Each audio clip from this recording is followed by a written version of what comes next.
Prime minister के बारे में बोल रखा है कि हमारा देश क्या है, पार्लियामेंट्री फॉर्म ऑफ गवर्नमेंट है, जहाँ पर प्रेसिडेंट होता है नॉमिनल हेड, और रियल हेड होता है प्राइम मिनिस्टर, है ना। As per article 75 prime minister appointed by president. पर इसका मतलब ये नहीं है कि आप किसी को बना दोगे, बट प्रेसिडेंट बेसिकली होता है जो लार्जेस्ट पार्टी होती है ना लोकसभा में, उसका बनाया जाता है। अगर किसी को मेजोरिटी नहीं मिली तो प्रेसिडेंट की डिस्क्रिशनरी पावर एक्टिव हो जाती है, वो किसी बंदे को प्रेसिडेंट वो प्राइम मिनिस्टर बना सकता है, पर यूजुअली होता है जो लार्जेस्ट पार्टी होती है उसको बनाया जाता है। उसके बाद उसके बाद बहुमत साबित करता है। 1979 में ऐसे चौधरी चरण सिंह को बनाया था नीलम संजीवा रेड्डी ने। अगर सडन डेथ हो जाती है, कोई पीएम का कोई क्लियर सक्सेसर नहीं होता, तो प्रेसिडेंट को टेम्प्रेरी अपॉइंटमेंट कर सकता है। राजीव गांधी को ऐसे बनाया था। दिल्ली हाईकोर्ट ने बोला कि भाई ज़रूरी नहीं है कि आप पहले मेजोरिटी साबित करो दोबारा प्रेसिडेंट बनोगे, आप मेजोरिटी प्राइम मिनिस्टर बनने के बाद भी मेजोरिटी साबित कर सकते हो।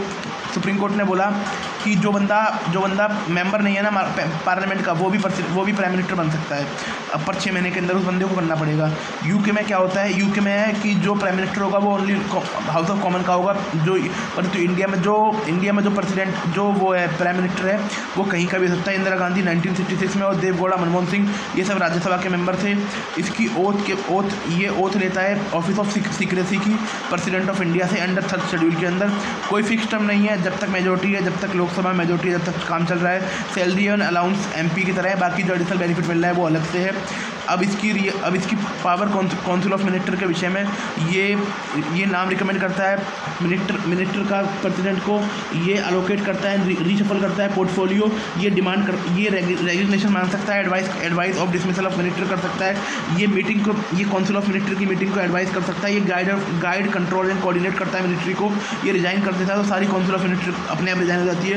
इन रिलेशन टू प्रेसिडेंट, ये प्रिंसिपल कम्युनिकेशन का काम करता है president of council of minister के बीच में। आर्टिकल 78 में बोल रखा है ये एडवाइस देता है प्रेसिडेंट को कुछ हाई कॉन्स्टिट्यूशनल पोस्ट के लिए। इसका रिलेशन पार्लियामेंट के विषय में, ये लीडर ऑफ हाउस लोकसभा होता है, ये एडवाइस करता है प्रेसिडेंट को लोकसभा को बुलाने के लिए, डिसोल्यूशन करने के लिए और सेशन समाप्त करने के लिए। ये गवर्नमेंट की पॉलिसी को अनाउंस करता है फ्लोर पे। ये चेयरमैन होता है नीति आयोग का, इंटरस्टेट काउंसिल का, नेशनल इंटीग्रेशन काउंसिल का। ये चीफ स्पोक पर्सन होता है यूनियन गवर्नमेंट का। ये फॉरेन पॉलिसी और डिप्लोमेटिक रिलेशन में की रोल निभाता है। ये क्राइसिस मैनेजर होता है नेशनल इमरजेंसी के दौरान। ये सिटीजन का भरोसा होता है। ये रूलिंग पार्टी का लीडर होता है, पॉलिटिकल हेड होता है देश का। ये अब केयर टेकर प्राइम मिनिस्टर के बारे में कॉन्स्टिट्यूशन में मेंशन नहीं है, पर ये पार्लियामेंट्री कन्वेंशन है। तारकुंडे करके रिपोर्ट आई थी, ठीक है। केयर टेकर प्राइम मिनिस्टर जब होता है जब लोकसभा का विघटन हो गया है और नई सरकार बनी नहीं हुई है। Care taker prime minister only routine काम करता है, ना कोई बड़ा प्रोजेक्ट ला सकता है, ना कोई ऑफिशियल ग्रांट दे सकता है, ना कोई इलेक्टोरल एडवांस ले सकता है। अब जो मिसलिनियस लिख लीजिए, आर्टिकल 88 में बोल रखा है कि ना कोई भी मिनिस्टर कहीं भी जाकर बोल सकता है, कहीं भी भाग ले सकता है, पर वोट अपने हाउस में देगा। आर्टिकल 74 में बोल रखा है कि ना प्रेसिडेंट का काम है एड एंड एडवाइस पे काम करना काउंसिल ऑफ मिनिस्टर की में, है ना। एड एंड एडवाइस ये 42nd एंड 44 कॉन्स्टिट्यूशनल अमेंडमेंट ने बोल रखा था। आर्टिकल 75 में बोल रखा है council of minister is collective responsible for Lok Sabha, ठीक है। ऐसे 6 बंदे हैं, 6 CM है जो PM बने हैं। चौधरी चरण सिंह बने, VP सिंह बने, नरसिम्हा राव बने, देवगौड़ा बने, नरेंद्र मोदी बने, और तुम्हारे वो बने मोरारजी देसाई बने हैं। अब काउंसिल ऑफ मिनिस्टर है ना, आर्टिकल 74-75 में तो काउंसिल ऑफ मिनिस्टर के बारे में डायरेक्टली बोल रखा है।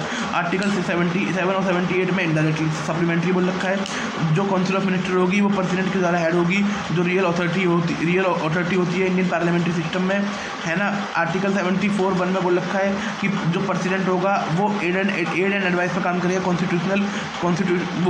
वो काउंसिल ऑफ मिनिस्टर की में, पर वो एक बार रिकन्सिडरेशन के लिए भेज सकता है, परंतु दोबारा भेज दिया तो वही काम करना पड़ेगा। और मिनिस्टर होता है वो लीगल इम्यूनिटी, वो जुडिशल इंक्वायरी से, उसकी जो एडवाइस होती है वो जुडिशल इंक्वायरी से इम्यून होती है। आर्टिकल 75 में बोल रखा है कि प्रेसिडेंट अपॉइंट करता है PM को, और अदर मिनिस्टर अपॉइंट किए जाते हैं प्रेसिडेंट के on advice of PM। 91st constitutional amendment ने बोल रखा है केवल लोकसभा की स्ट्रेंथ के 15% तक ही मिनिस्टर हो सकते हैं। जिस व्यक्ति को 91st कॉन्स्टिट्यूशनल अमेंडमेंट ने एक बात और बोल रखी है, जो भी बंदा एंटी डिफेक्शन लॉ के अंदर डिस्क्वालीफाई घोषित हो गया वो मिनिस्टर नहीं बन पाएगा। अब जो मिनिस्टर होता है ये अपना पद धारण करता है during the pleasure of president. ये ठीक है। बट ये वैसी बोलने वाली बात है कि मेन होता है पीएम का confidence, council of minister collective responsible to Lok Sabha, foundational to parliamentary accountability. Minister MP बन सकता है विदाउट 6 महीने तक बिना मिनिस्टर, कोई मिनिस्टर के पास 6 महीने होते हैं एमपी बनने के लिए। अगर जो एमपी नहीं है पहले से, प्रेसिडेंट ओथ दिलवाता है, सैलरी डिसाइड करती है पार्लियामेंट। 77 अमेंडमेंट ने बोल रखा है कंडक्ट ऑफ गवर्नमेंट बिजनेस, ये गवर्नमेंट का बिजनेस करते हैं। Educative action is taken name, ये सारे एजुकेटिव एक्शन लेते हैं प्रेसिडेंट के नाम पर। Rule of authentication are made by the president, rule और ऑथेंटिकेशन बनाए जाते हैं प्रेसिडेंट के बारे में। Validity of such question can not be question once properly authenticated. भाई जो ऐसे ऑर्डर की वैलिडिटी पे सवाल नहीं उठा सकते एक बार जब आपको पता लग गया। इंडिया में लीगल रिस्पॉन्सिबिलिटी ऑफ प्रेसिडेंट नहीं है ना। और जो कोर्ट ये नहीं पूछ सकता कि आपने एडवाइस दी थी, क्यों दी थी। अब जो काउंसिल ऑफ मिनिस्टर है, इसमें कैबिनेट मिनिस्टर होते हैं, मिनिस्टर ऑफ स्टेट होते हैं, इंडिपेंडेंट चार्ज मिनिस्टर होते हैं, डिप्टी मिनिस्टर होते हैं। अब कैबिनेट मिनिस्टर जो सबसे पावरफुल होते हैं, मिनिस्टर ऑफ स्टेट इंडिपेंडेंट भी हो सकते हैं, अटैच भी हो सकते हैं। डिप्टी मिनिस्टर असिस्ट करते हैं मिनिस्टर ऑफ स्टेट को या कैबिनेट मिनिस्टर को या इंडिपेंडेंट चार्ज को। ये कैबिनेट का पार्ट नहीं होते, ना इसकी मीटिंग में पार्ट लेते। पार्लियामेंट्री सेक्रेटरी होते हैं मिनिस्ट्री ऑफ, ये मिनिस्टर ऑफ काउंसिल नहीं होते, बट ये असिस्ट करते हैं मिनिस्टर को without portfolio, appointed by PM, not president. Parliamentary secretary, ये डिप्टी प्राइम मिनिस्टर भाई कॉन्स्टिट्यूशन में तो इसके बारे में नहीं दे रखा, पर पॉलिटिकल बैलेंसिंग के लिए बनाए जाते हैं। कलेक्टिव रिस्पॉन्सिबिलिटी आर्टिकल 75 में पार्लियामेंट के थ्रू है, ये लोकसभा के थ्रू है। इंडिविजुअल रिस्पॉन्सिबिलिटी ये पीएम और प्रेसिडेंट के थ्रू है, लीगल रिस्पॉन्सिबिलिटी है ही नहीं। कैबिनेट और काउंसिल बहुत बड़ी बॉडी होती है, कैबिनेट एक छोटी सी बॉडी होती है।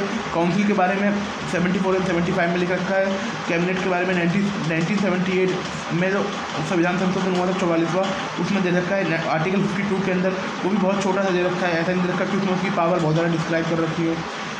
ठीक है। It is a portfolio and administrative system based on the convention of parliamentary government as develop in between the council of minister होते हैं, वो कभी कभी मिलते हैं, कैबिनेट हर हफ्ते मिलती है ना। काउंसिल ऑफ मिनिस्टर डिस्कस करते हैं जनरल एडमिनिस्ट्रेटिव मैटर।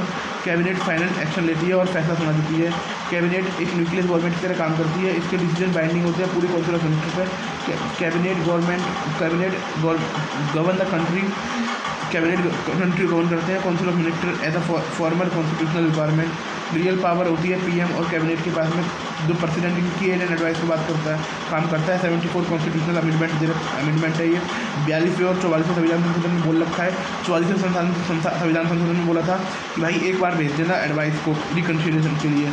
जो पीएम होता है वो प्रेसिडेंट और काउंसिल ऑफ मिनिस्टर के बीच लिंक होता है, ये आर्टिकल 78 में बोल रखा है। ठीक है।